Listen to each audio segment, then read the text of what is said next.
Ako si Daniel, di nyo kilala, pero itong nangyari sa araw ko, magandang buhay.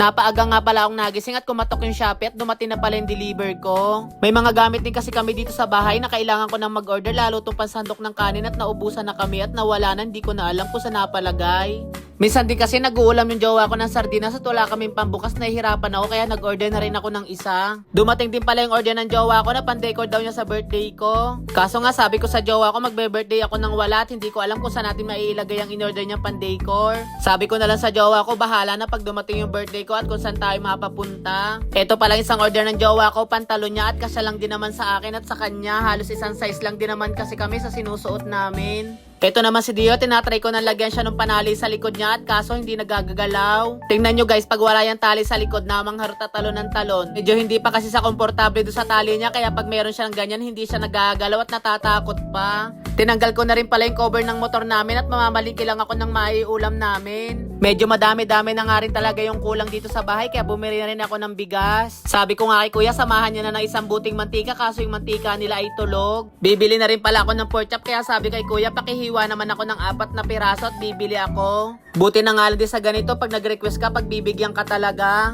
Pagka uwi ko nga lang din pala sa bahay, tinry ko tong binili ko sa Shopee na pambalat. Mukhang hindi na maganda at napakahirap ipangbalat. Kaya sabi ko sa jowa ko, yung luma na lang din ang gagamitin ko at napakapurol. Binili ko na lang din palang maiulam ko, chapsuy na lang na kahit ano na lang, pinagalo-halo ko na lang kung ano yung maiilagay ko. Medyo may kamahalan din kasi yung ibang gulay, kaya hindi na rin ako bumili ng bill paper para ilagay ko. Minsan nga naiisip ko, yung naiulam ko parang mas mahal pa sa ulam ng jowa ko at mas mahal pa yung mga gulay kaysa sa karne. Sabi nga sa akin ng jowa ko, medyo napapadala sa daw kumain ng bawal sa akin, kaya yung allergy ko nagsisilabasan na naman. Sabi ko nga sa jowa ko, wala akong magagawa, talagang nagkikrave ako sa karne sa napakatagal ko na rin kasing hindi nakakakain. Pagkatapos din palang kumain namin ng jowa ko, ito naman si Dear nagpalaro sa amin at napakaharot at lagi nang gusto sa daddy niya. Nakakatuwa lang din talaga si Dear at nung nagupitan, nagmature na yung mukha niya at hindi na mukhang bata. Kung tao lang din talaga yung si Dear, kung papipiliin ko saan niya mas gustong kasama, laging gusto niya sa daddy niya kasi lagi siyang binubuhat. Inilabas ko na rin pala yung basura dito sa loob ng bahay namin at napakarami na at nangangamoy na. Yung nabili ko nga palang sako, halos sa 2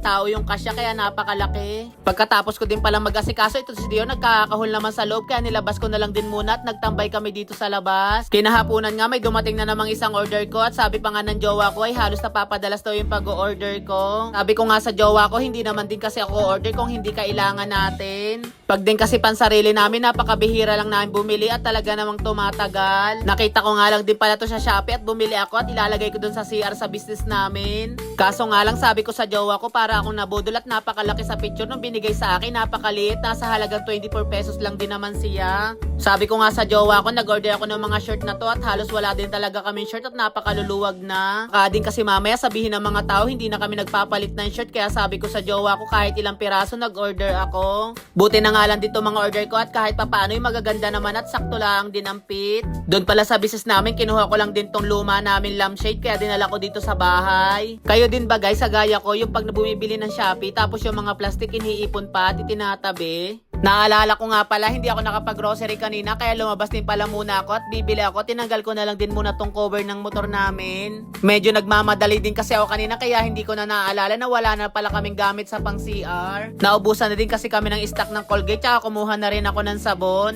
Halos talaga nakakapagod din talaga pag maglilinis ka sa CR at hindi ka kompleto ng panlinis sa CR, kaya yung tatakbo ka pa sa tindahan, kaya bumili na rin ako nitong Sunrox at saka ilang pirasong powder. Talaga naman sa pagpalasa din ng ulam, talagang magic sarap laging ginagamit ko, kaya kumuha na rin ako ng ilang piraso. Medyo nasa ilang piraso din kasi yung pinamili ko, kaya kumuha na din ako ng tray at pinagdalagay ko na at napakahirap kasing bitbitin. Grabe na talaga ang panahon ngayon, yung halaga mo 1,000 ay ilang piraso lang din ang mabibili mo at ubos na. Kaya wala tayong magagawa, no choice tayo, kailangan pa rin natin ang panggamit sa bahay. So yan guys, hanggang dito na lang. Thank you sa panunood. Bye-bye!